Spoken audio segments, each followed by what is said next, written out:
Comment va la France? La France va assez mal sur le plan social et politique, bien sûr, mais aussi sur le plan économique. On a des gros problèmes d'emploi. Le marché du travail est toujours très dégradé, tel qu'on peut l'apprécier d'après les indicateurs que nous avons retenus.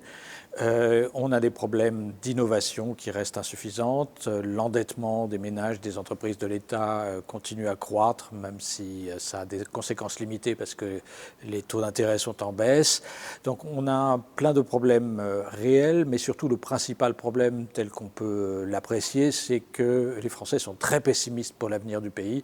On est un des pays les plus pessimistes pour le futur.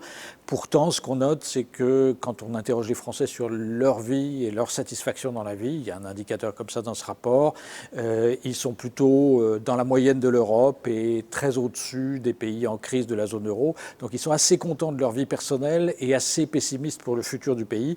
On craint un peu que ça soit autoréalisateur, c'est-à-dire que ça amène à ne pas investir dans le futur, ne pas se servir des atouts du pays pour affronter les défis du XXIe siècle, la révolution numérique, la crise écologique, etc., alors qu'on pense qu'on a pas mal d'atouts dans ce pays.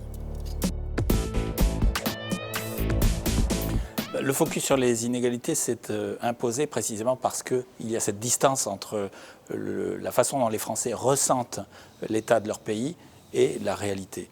Et ils ressentent parce qu'ils ressentent des inégalités, qui sont des inégalités matérielles bien sûr, mais qui de plus en plus déclinent en de multiples inégalités qu'on pourrait qualifier de sociétales et qui sont apparues et qui fragmentent en réalité le corps social.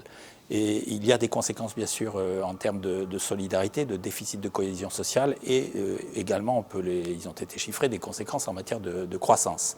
Alors ça nous a apparu important de l'examiner parce que ça permet aussi d'une façon transversale d'examiner les fonctionnements de notre société, que ce soit en termes d'inégalité, bien sûr, sur les territoires, sur l'école, sur l'emploi, mais en termes de discrimination, puisque ces discriminations alimentent, sont le moteur souvent de ces inégalités, que ce soit en termes de genre et bien sûr en discrimination en fonction de l'origine ou de la couleur de peau. Notre cas n'est pas désespéré. Il ne l'est pas parce que la France a potentiellement des atouts et elle est dans le système du oui mais. C'est un pays égalitaire, mais ces inégalités commencent à s'aggraver. C'est un pays qui a un système très complexe, sinon perfectionné, de soutien social, mais c'est un système qui est jugé comme lointain par les personnes qui sont potentiellement bénéficiaires, et c'est un système aussi qui est affecté par des situations de non-recours qui sont très nombreuses. Elle a un système d'éducation nationale qui est très performant, avec des générations qui sont allées jusqu'au bac, un taux d'échec scolaire qui est inférieur à celui de la moyenne européenne, mais c'est un système d'éducation nationale qui corrige peu les inégalités sociales. Et donc dans quantité de secteurs, comme ça, on décline des potentialités de la France qui peuvent être corrigées, et qui peuvent être corrigées si la France arrive à se réconcilier, c'est-à-dire en fait à lutter contre ce qui fait distendre le corps social et à lutter aussi contre la distance qui s'établit entre la façon dont nous ressentons notre pays et la façon dont notre pays s'inscrit dans la réalité.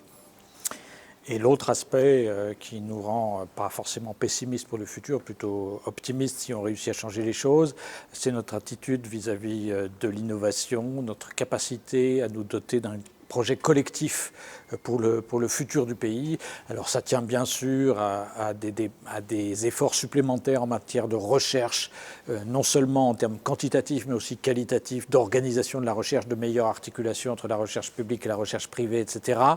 Mais ça tient aussi au-delà de ça à l'attitude de l'ensemble de la société pour que l'ensemble de la société devienne plus innovante en France. Il faut impliquer davantage les salariés dans les entreprises. Il faut changer le style de management qui reste souvent très vertical dans les entreprises, mais aussi au sein de l'État. Il faut changer aussi les rapports entre l'État et la société, faire que l'État réagisse beaucoup plus vite aux besoins et aux demandes des citoyens. Et le CESE est bien placé pour faire ça, parce que c'est notre rôle en tant que tel. Et donc il y a plein de possibilités pour tourner l'ensemble de la société davantage vers l'innovation et vers l'avenir. Et d'autre part, on a plein d'atouts dans ce pays pour faire face aux défis du futur. On souligne en particulier le fait que, du fait que notre pays est resté très rural, très agricole, on a beaucoup d'atouts pour mettre sur pied une bioéconomie qui permette de se passer des ressources fossiles et minières dans le futur. Donc on devrait être un grand pays de la réponse à la crise écologique au XXIe siècle. Il faut vraiment que les Français se mobilisent autour de toutes ces potentialités et qu'on réussisse à se tourner vers le futur au lieu de regarder toujours vers le passé.